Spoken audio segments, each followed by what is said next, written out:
Hi, everybody. Welcome to the 2020-2021 end of season video wrap up in lieu of our previous podcast series. We did this last year, so we're doing it again. I'm here with my fellow GPQB co founder, Chris Cheigo, and we're going to break down the poll that was released yesterday, breaking down the top, looks like it really will be 15 teams in the state of Pennsylvania this year. So, Chris, do you have some overall thoughts to start with? Yeah, I mean, it was great that this year happened. I mean, that was not a guarantee. And you saw a lot of places around the country where Quizbowl was drastically curtailed and there wasn't much activity. But I think can safely say that Pennsylvania had Quizbowl this year. Not as many teams as before, but a lot of competition. And a lot of that was your work in helping to keep those tournaments going and finding moderators, which turned out to be a bit harder, I think, than we thought it might be with the promise of online Quizbowl, meaning you could read from anywhere. On that. So I'm glad the year happened. How exactly did you make the get all these tournaments to happen? I think maybe a bit of review of that would be useful before we get to the poll. Sure. So this season really, again, as you say, it wasn't a certainty. I organized and met with a group of kind of the area hosts, the high school coaches that would host a normal year, plus the college teams that do host in the state, Penn State, Carnegie Mellon, and Pitt. This meeting was maybe last week of June, first week of July, and we just kind of got together and said what would the season look like. We decided that the best way to do that was going to be to try to pool all of our resources together due to limitations on not knowing when would things would be open. At that point, it was still an open question if we could maybe have in-person Quiz Bowl in the spring, etc. And we decided to just pool all of our resources and host a series of invitationals, not have individual schools host. This is partially just because the high school teachers and/or college players that would be organizing tournaments in a normal year were overwhelmed with everything else they have to do with COVID being superheroes. This was understandable. So I took it upon myself to organize them since I was in the last year of my graduate program and was just writing basically. So I had the spare time to do that. And we decided basically just to do one a month, and that's how that happened. Um, the Yep. limiting the limiting reagent was definitely staff. We were hoping it'd be able to do some outreach and maybe try to use the incentive you don't have to travel to get some new teams involved. But it just became clear that we weren't going to be able to have more than 30, 35 teams in any given event. So we just focused on trying to keep the core teams together so we'd have continuity in the Pennsylvania circuit when it die off this year and we can start to rebuild again next year. So that will be our next challenge coming up. Yeah, on that note, I had a lot of 5 a.m. wake up calls this year to get up and read for 9 a.m. Eastern time things out here on the West Coast of Pacific time. So I understand the need for moderators and the challenges, the opportunities and challenges of that. But I'm glad to see that everyone in Pennsylvania pulled together. I mean, that's one of my favorite things about Pennsylvania is people work together. The college teams, the coaches, players, alumni. Like, it's neat to see everyone building on this and trying to make sure Quiz Bowl happened and coordinating on this. So it was great to see that we had these events, and there was a lot of good matches and competition, even though it was all online. So I guess we can get into talking about the teams here. Yes, absolutely. So I'm gonna quickly share screen so that we have the poll up. Move that up there. All right, so we've got. We can start with the teams, I guess, that were also receiving votes down here that I'm highlighting. We have Great Valley B, Township B. Actually, why don't we start? Uh, we'll do those three B teams together. So let's start just Pittsburgh Central Catholic, Oxford, Downtown East, getting a few votes each. This was an interesting season. Probably the highest finish for Central Catholic, who's been around the circuit for a while. Oxford had an interesting year, and Downtown East getting the one vote, which is their first time in the end of season poll in a few years. So do you have any thoughts about these teams? Well, I'm just glad to see that they continued. Downingtown East is not a guarantee that their team would be coming back after they graduated a lot of great players in the past, and they had to adjust online Quiz Bowl as well as a CCIU competition as well. I think it did help that a lot of these Chester County schools still had competition. They were still able to run those things online. Same, I think, with the Lancaster Lebanon League, and it's more of a testament to the power of those leagues. If you have leagues that are ongoing and still working on these and still able to adjust to online things, I think that helped a lot of these schools also stay active and get online compared to other IUs in Pennsylvania where it didn't happen.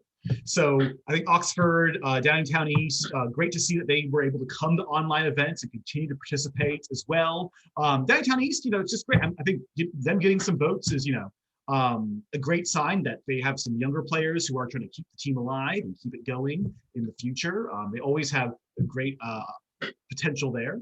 And Oxford, they came into the season, I think, higher ranked than this, if I'm not mistaken. But, sometimes seasons go well and sometimes other things happen. College always occupies a lot of senior players' seasons. So, I mean, I think they did pretty well. Pittsburgh Central Catholic's kind of a team I don't know too much about, being on the western side of the state, but they did have some good results as well, too. So, Ben, you saw more of these teams in action sometimes. What did you think? Yeah, I saw a lot of them in the main call breakout room more than actually on the buzzer.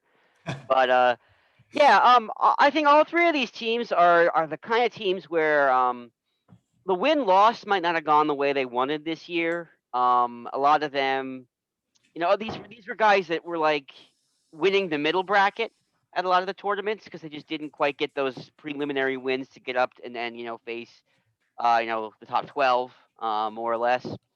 But they all have good statistics. Like these are teams that were powering. These are teams that could get a solid 18, 19 points per bonus on an A set or 16 on an IS set. So maybe they weren't big time contenders, but they show that they studied hard and they internalized a lot of stuff.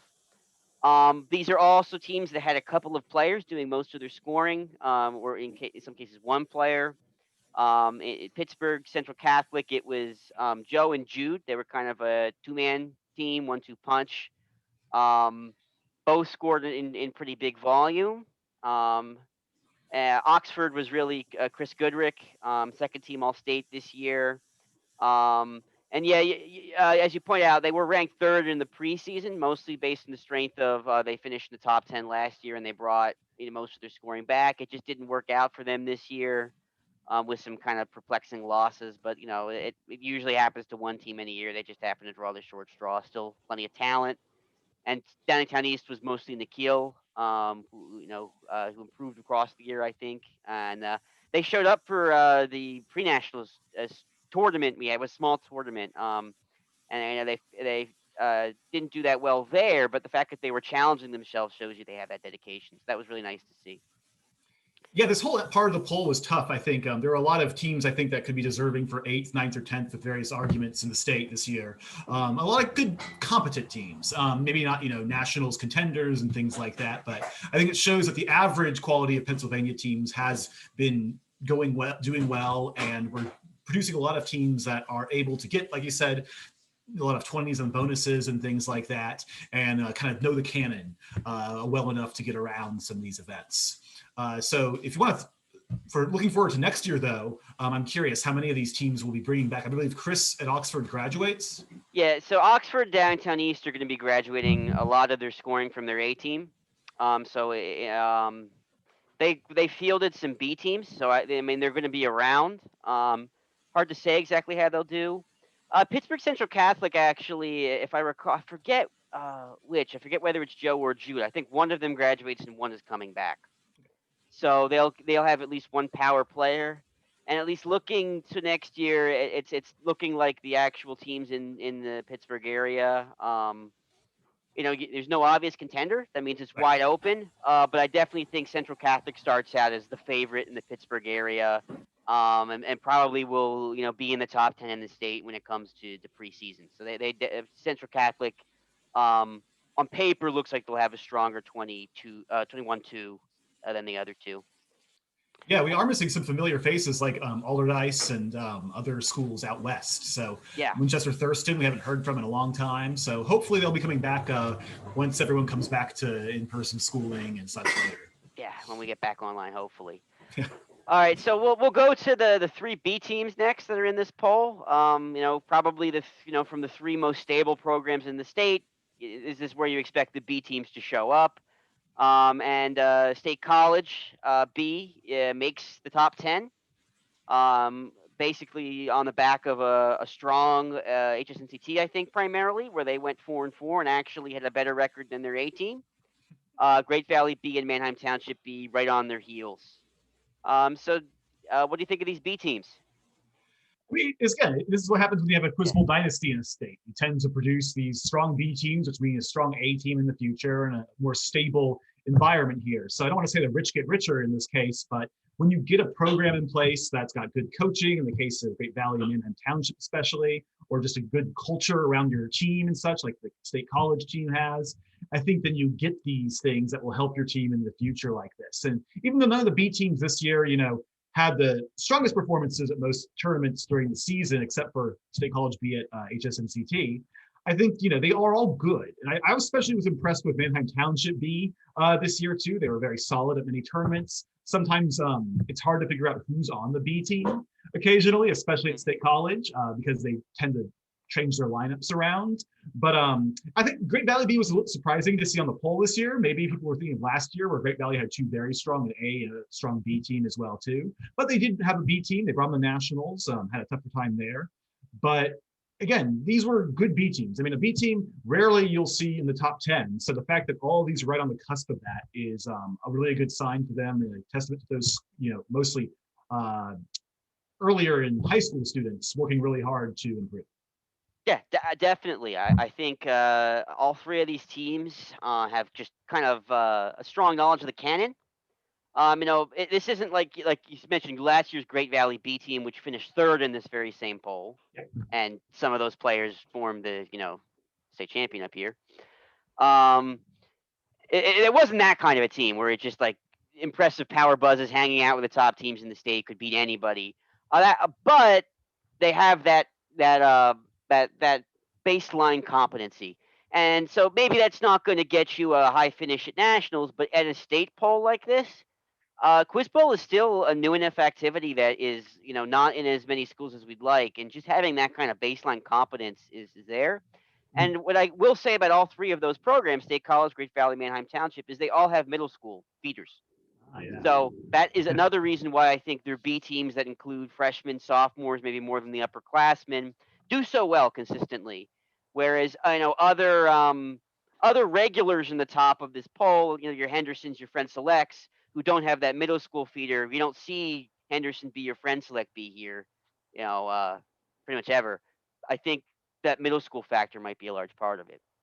Or just more students in there too. I think Friend Select does have occasionally have a middle school team sometimes too. But you're right with the Henderson thing, especially. Like if you want to improve your high school team, go out and start a middle school team at your feeder middle school. Absolutely. Speaking of Friend Select and Henderson, I think why don't we jump up to this next group of teams that finish close to each other? Friend Select finishing 7th, Henderson and Kiski area tying for 8th. It's only the second time I think we've had a tie in our end of season poll. Friend Select they actually didn't appear until February. They skipped the fall, I guess, just with whatever's going on with COVID, adjusting to the year. You can't blame anybody for that. This season. But once they showed up in February, hit the ground running. Had a very strong SSNCT in the open division. They finished top 10 there. HSNCT didn't go quite as well. They went 3-5, but still a pretty solid performance. Henderson 4-4 HSNCT. And Kiski didn't play HSNCT because they were really one of those one-player teams. And we seem to have one of those every year in Pennsylvania. This year it was Kiski with Eddie Fuhrer, who made a first-team All-State and really had an amazing season. So, which of these teams do you think had the strongest season? Where do you put them? Yeah, it's hard to judge, how do you compare nationals results versus regular season results? I think Kiski had some very strong results. They had some, I think they left the circuit for a little while when Eddie retired, then unretired at some point. Wiener's Law. It's always impressive though to see that, like how sometimes if you have one student at any school in the state, if they study hard in Quiz Bowl, they can make top 10 in the state. I think that's a cool thing to see still. If you're out there listening to this and you're from a new team or a new school and you want to try something, I think that Eddie's is a great example. That said, it's always great to see if you can put together a team that will kind of be more balanced and maybe hopefully last longer in the future. But not all students can do that. It's on the coaches to some extent to make that happen as well. And I think you see with Henderson, they have a long-standing coach and Steve Sobiek, Friend Select, Ian Lockie as well too. They have these coaches help keep these teams around, and like Friend Select may have not been playing early on, but as soon as they wanted to start playing again, they had a program ready to go, and they were kind of classic Friend Select this year. They had some really impressive powers. They had some random, sometimes weird depths in their knowledge, but they were always enthusiastic, and they were able to build specialists. I liked around a very strong player as well, and everyone on the team contributed. And Henderson also had pretty balanced scoring. I think as an alum, you know more about them, but I was impressed with Henderson's nationals performance, especially too at HSNCT, and the fact that they were able to work together and have a pretty balanced attack at sea. Yeah, Henderson has had a couple gritty HSNC performances, and they were at 1-4 at one point at HSNCT, and then battled back to go 4-4. So I mean, you can make the argument, well, yeah, because they got 1-4, they had an easier schedule, but still, you have to focus. And so often when teams get eliminated from the playoffs at HSNCT, they just check out, and Henderson, rallied. So that says something about the team character and the way they work together. I think those intangibles that maybe you don't see in the stats. Um, Friend Select, yeah, as you mentioned, they tend to have these esoteric teams that will have a lot of advanced knowledge in the areas that are often overlooked by some of the other teams. Your religions and myths and your fine arts and just some weird general knowledge stuff. And then maybe they're not as strong on science or literature, one of the core topics. It just that seems to be how Friend Select is. We're used to it now. This year was no different. And Eddie Frkiski's fantastic, great history player. Really improved as an all-around player this year. I know last year he was taking zeros on science bonuses, even on A sets, just because he didn't know it, and then he really worked to become more of a quiz bowler rather than just a guy that knew a lot this year. And I think all three of them had really good seasons to remember. And Kiski obviously won't be around next year, likely with Eddie graduating. Henderson is graduating. They're their best players, so we'll see there. Friend Select, their best player, also Caden, who got an honorable mention, is graduating, but they bring back some of their specialists around him and so on. So Friend Select, I think, is going in next year will be the strongest of these three. Yeah, I think Friend Select, I'm looking to see if they can develop. They had some specialists this year. I think Corey was good at the kind of IS level science, and Charlie has some really impressive music knowledge as well too. And we'll see if they can continue to develop along with Becca into sort of getting those other areas and scaling up their knowledge to HSNCT levels. Yeah, no doubt they will. Cedar Crest. This Yeah. is the highest Cedar Crest has ever finished at 6th in the poll, so that's really fun to see. They're a program that's been around forever. They even predate me on the Pennsylvania circuit. There's not a lot of things that predate me on the Pennsylvania circuit. And yeah, so 6th place for Cedar Crest. It's great. Congratulations, Coach Yeah. Thomas, and to some of the players on that team. It's a young team, from my understanding as well too. And again, a testament to the fact they're in an established league. They have a coach who cares and takes them to events and really is committed to this kind of stuff. And this is what you can get. You get top 10 finishes in the state with this kind of stuff. It's a recipe for success. And they're looking to, I think they'll be ranked very highly in the preseason poll for next year with the group that they're bringing back. And they just had a good experience this year. They were able to get some good wins. They didn't have too many bad losses. This is a very solid team that I think is poised for good things. Yeah, this is a team that was all sophomores or younger. Yeah. There were no upperclassmen on Cedar Crest, so it's really impressive they did this well already, and they've got 2 more years to keep growing. So I'm really excited to see where Cedar Crest is going in the future. Yeah, as you mentioned, Coach Thomas was hyping these guys up when he saw them playing as middle schoolers to me a couple of years ago. It's really fun to see them deliver. Danny is by far their highest scorer, JV Player of the Year this year. And even by the standards of a JV Player of the Year, he's really one of the best we've seen. Just excellent all around, powering lots of things. I didn't see him play as much. He looks to me to have some pretty strong history. He had some science, I think, in there. So good mix as a player. But the reason why Cedar Crest is 6th and say Kiski is 8th is because the rest of the team was also chipping in, here and there. They were, Yep. getting 2-3 buzzes a game together, and that's really all you need. If you look at some past state champions, I'm thinking 2018 STEM with Vishwa being supported by Anish and Rohan. I'm Mhm. thinking 2019 Hempfield with Will Yeager and his support. Um, if you've got one guy scoring 70, 80, 90 points a game, and then the rest of your team is getting a collective 30, that's enough to win a state championship. So they have that success formula down, and just specializing, getting more powers, and continuing to improve, which often the big jump is sophomore to junior year. Since junior to senior, they start to focus more on college apps and things like that, in my experience. So I think the biggest Quiz Bowl jumps tend to be sophomore to junior. So really excited for where Cedar Crest is headed. Yeah, I think like what you said with the idea that you can't just have a one person on your team leading the whole thing. I'm thinking of some other teams in the past that had great players. Like I said, Vishwa's Downingtown STEM team. I'm thinking of Jackie on Downingtown East as well. Also had some great support and other role players and things like that. And it's not just like a role player to say it's I was a role player in college. Someone who's going to get 15 or 20 points on their categories no matter what. That's incredibly valuable to a team. I mean, it's gaudy points per game are great as well too, but having solid specialists who you start to hear a music toss-up or a geography toss-up and you're like, go ahead, work your magic. That can be really helpful mentally for the top scorers. And it can also be it's more fun for everyone on the team when everyone's kind of contributing. Quiz Bowl's a team sport after all. And it can be good motivation to, see that somebody else in your team got that too and can take the load off of any one person on the team. Yep, I absolutely agree. So we'll move to State College A. Only 1 point better, so it was a real close race there for fifth. Disappointing HSNCT for sure with the 3-5, but up until that point, they were in almost every tournament they played this year. Got to challenge, to win some of these tournaments. They finished second a couple times. So State College, this is the fifth consecutive year they finished either fifth or sixth in this poll. That's consistency. Yeah, they are the original Pennsylvania State dynasty, I think. Yeah. Manheim Township might challenge that. Great Valley is probably challenging that, in the future maybe. But I mean, the original, there's no better team in the state in terms of history of the team and the importance of it there.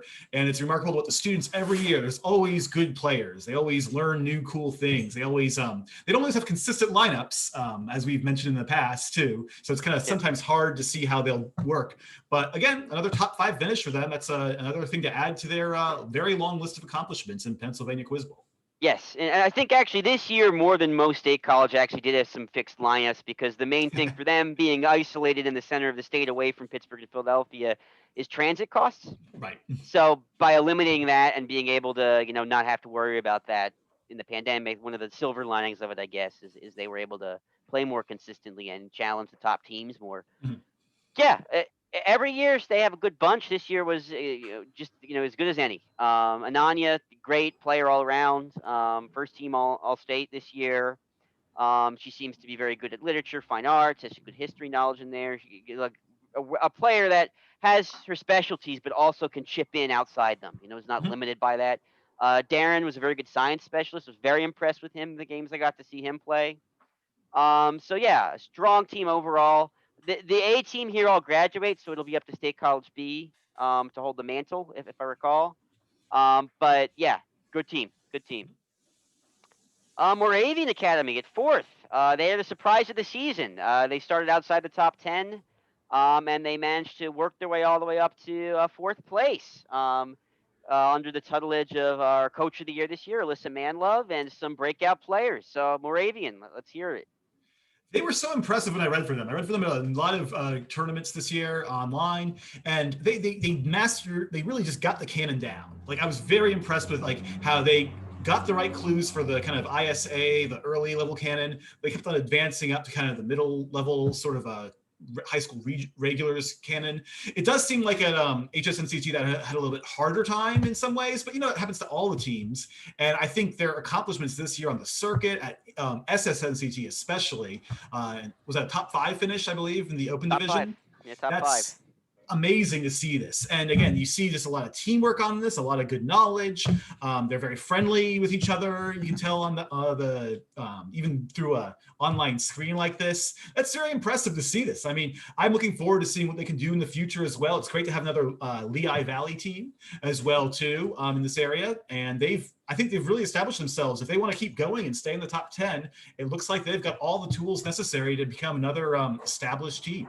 It's for sure. Yeah, and they have a couple graduations, but they are bringing back their top scorer Divic, as well as some of the other A team members, and they had a decent B team too. So Moravian, I think, will be right back in the top five. We're contending for it in Pennsylvania next year. Yeah, they kind of came from nowhere and surprised all of us. But I consistently heard like they were the most complimented team. In when I was talking to moderators after tournaments, just the bonus work, the camaraderie, the not being phased when they Yeah. were playing the top teams. They just seem to have that X factor that you can't card. You know what I Yeah. mean? Like Sure. and they consistently got better and better and better as the year went on, and made each other better. So And I it's think a big role in that is a shout out to Captain Angela for the works on that, being a captain of the team during the matches and on the bonuses and things like that. That's always a great thing to see. Those captain skills can sometimes be underrated, but it's good to see that. And I think that really had an impact here. yeah, excellent. Yeah, I didn't get to see them as much as I would have liked to this year, but hopefully next year I'll get the chance to read from Moravian Academy more. Moving up to number three, Hempfield, 107 points, very strong showing again from the Hempfield program. Kind of broke through in the 2018-19 season, won the state title that year, and has been in the conversation ever since.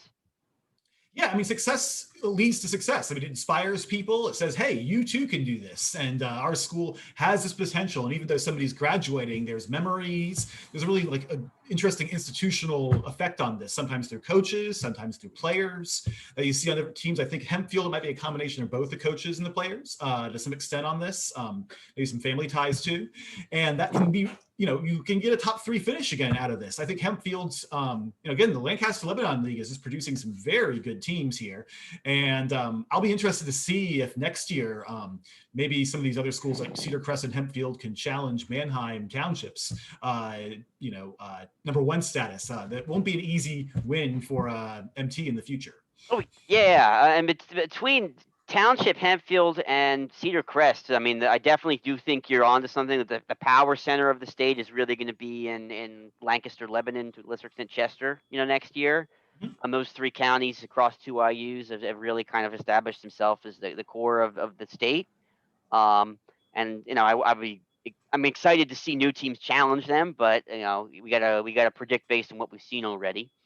Hempfield's really great all around. Karsten, who went from being a role player on that state championship team, has blossomed into the team leader, and filled that role nicely. Got some great results. All of those players can power. All of those players, have their areas of interest that they seem to improve on with time.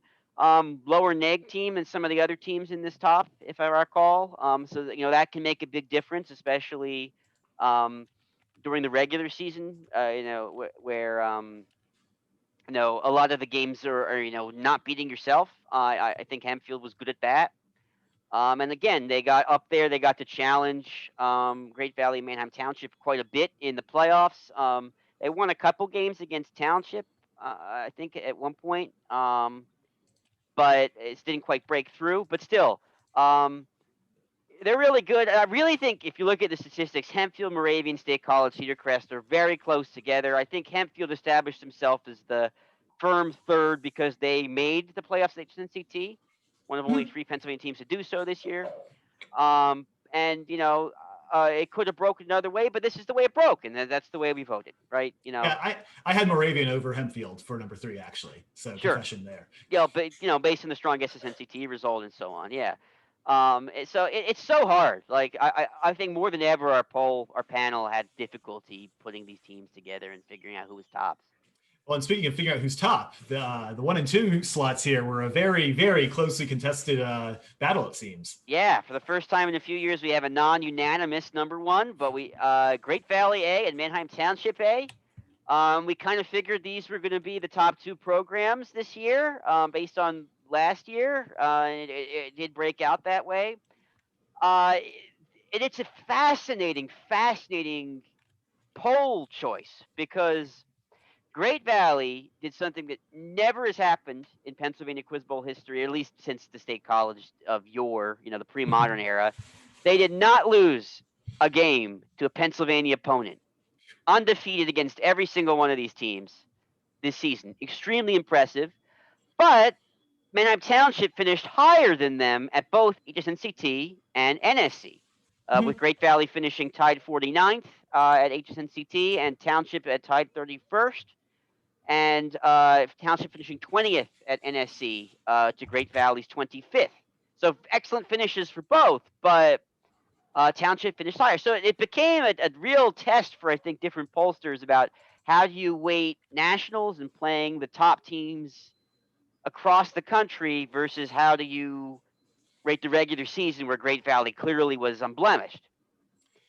Yeah, and I think part of the complexity there is it's hard to figure out how exactly the finishes get to. If you look at the stats at both Great Valley and Manheim Township went 1 and 2 in the playoffs at HSNCT. However, thanks to the way NAQT seeds teams and the average points per game, I think for every 20 toss-ups heard, the way they do that, that allowed, even though they had the same record, because Great Valley, the way the draw worked out, they finished behind Manheim Township on that ranking. But at Pace NSC, it looks like that Manheim won a very closely contested game early on to get into a higher bracket than Great Valley did as well. So it comes down a little bit to how much do you want to place the emphasis on those few games? How much do you want to place in terms of how they did in terms of power percentage against top teams, wins against top teams, points per bonus at these areas like that? And there were definitely arguments for both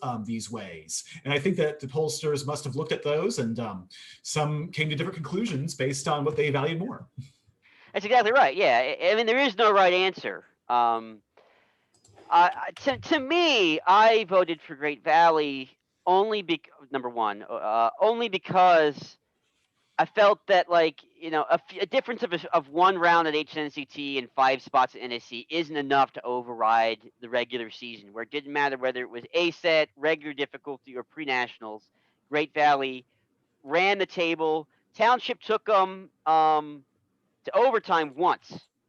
That was really the only time anybody really threatened them in the regular season. So if I was trying to make a ranking, of the for the national, who do I think was the best at the end of the year? At least maybe it was tied, whatever. But to me, at least, if it's a Pennsylvania Quiz Bowl poll and you beat every other team and nobody was able to knock you out, you kind of have to put them number one for me. But other pollsters, we always say, we want people to vote their heart. We don't have any formula. You should do what you feel is right. And you can see it was not like it was just a couple people. It was a pretty, interesting split. That said, Township finished higher at national, so they get the nod. In terms of the skill, I mean, just every single one of these players was great. Anish on Great Valley was our player of the year. He's one of the top 8 scorers at NSC, so he can hang with the best in the country. Tons of powers. Nolan is maybe one of the 3 or 4 greatest NAQT categories players we've had in PA, and still building. And then Rishi and Anshu, who are seniors and graduating, capped off their careers, in style. And they had their own great specialists. Anshu's a great kind of ACF category player, things like fine art. So uh, he got hidden a lot this year, I think, because most of our sets were NNQT in the in-state tournaments. But give him the right distribution, and he's a marvel. And Rishi, very good science player, so very good there. Yep. And Township with AZ again, he's really the core of that team. But the other players scored around AZ pretty Yeah. well. Baybars became a very good science specialist. Ellie, started to power a lot. Dia's a steadying presence. She's kind of that bonus leader often with them, I think. So they all had their role to play, and they played it very effectively. Yeah, I think that's one of the things that like good coaching can really help with is helping to build those teams around those strong players. So you find a player who's got a very strong interest in a certain category or certain things like this, and then you kind of build those specialists and say, okay, you got to study this, you got to learn this, you got to come up with these things on those categories.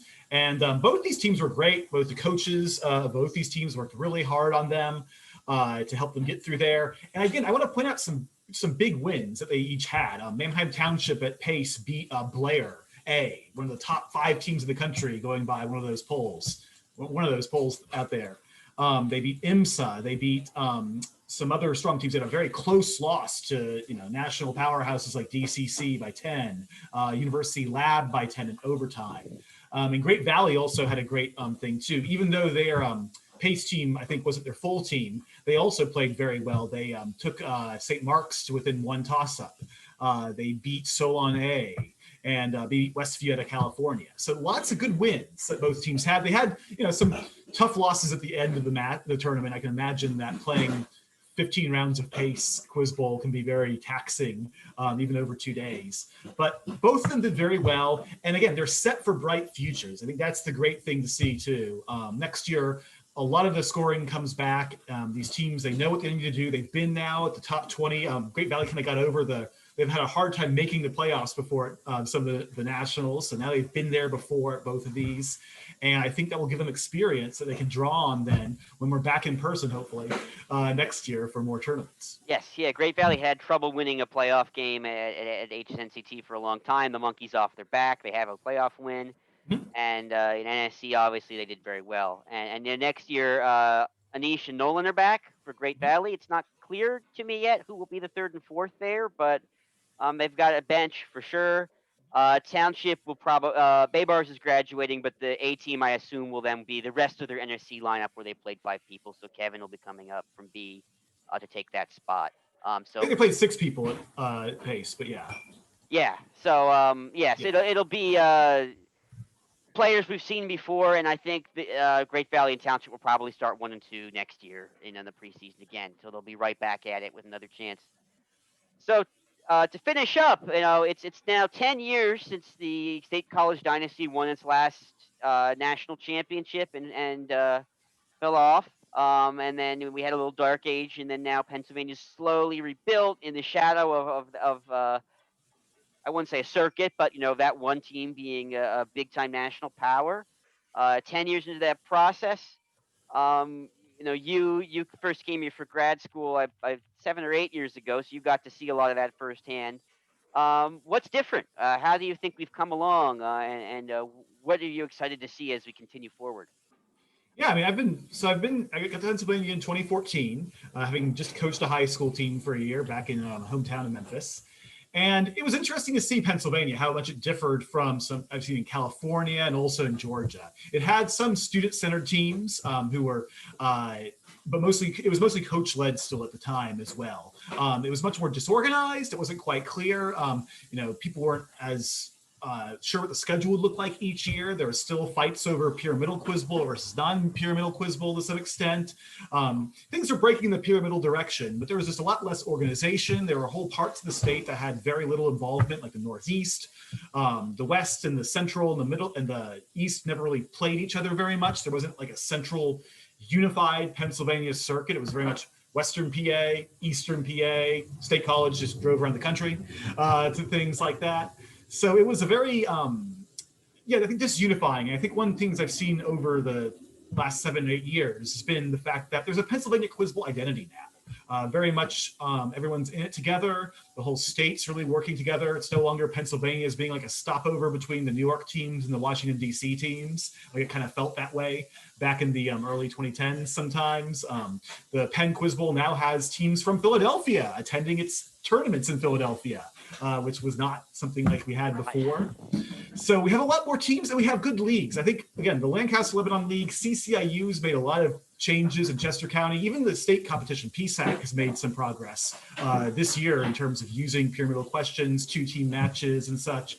So I think we're making progress, and it's been a lot of work on everyone's part to make this happen.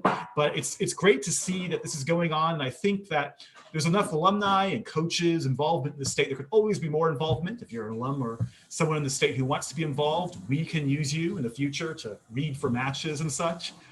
But it's been neat to see. And I think that's a very special thing to see as part of a state that's definitely getting better. It's not, we're not Illinois. It's not necessarily, Silicon Valley kind of California teams necessarily, but it's a distinctly sort of Pennsylvania team and sort of culture that's coming out of.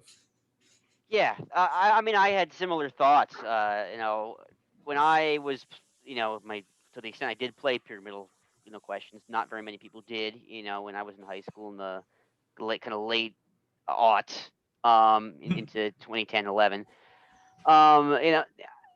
There's just so much more opportunity now, and it's not chaos. We might not have the most events or the highest finishing teams, in the country, but we have structure now, and that allows you to have these storylines like Moravian going from a team that had been around forever, hadn't really impressed, to fourth in the state in 1 year, just because a group of players gelled and really loved Quizbowl and were enjoying it. We have the structure where we have enough readers, even though there's not as many as we'd like, to run a Quizbowl season online during a global pandemic. We have a Discord, we have the GPQB site, we have our Twitter, where people can interact with each other, interface, and ideas can be exchanged between teams in Doylestown versus teams in Erie or something like that. Yeah. I don't know. So you have that level of interaction, and more, I think there's more stability, to undergird that structure of pyramidal Quizbowl. 3 or 4 years ago, it was still very unstable. When we got challenged this year in the most extreme possible way with the pandemic, and yeah, we didn't have as many teams participate this year, and yeah, there was some limits on staffing, but we survived it, and we can build back again, and it will take less time to get to where we were than it was before. Yeah, and also shout out to some of the coaches and teams who weren't in the top 10 or in that ranking there, but are also continue to be around the circuit and continue to do things. I think Wallen Popak, for instance, and Ryan up there has been always a solid group of kids, always going to events and things like that too. Shan Hogan in Philadelphia as well. Carver was at many events this year, had some good runs. It's these kind of teams too. I mean, you need top teams, but you also need I guess the middle class. You need a lot of other schools who can have more students playing, more students having fun. They may not be the all-stars necessarily, but Quizbowl is for everyone. You can get a power, you can get a good tournament, you can get a good buzz against the top team, and all those moments and things like that are just really special to see. And the more we can get people in Pennsylvania doing this in all parts of the state, I think the better it's going to be for the future. And hopefully after this year, things will be able to get back to slow and steady progress in future years. Yes. So on that note, we'll head out for this video wrap up. We'll be back in the preseason. So thanks, Chris, for joining me for this discussion, and happy buzzing. Yep. Good luck, y'all.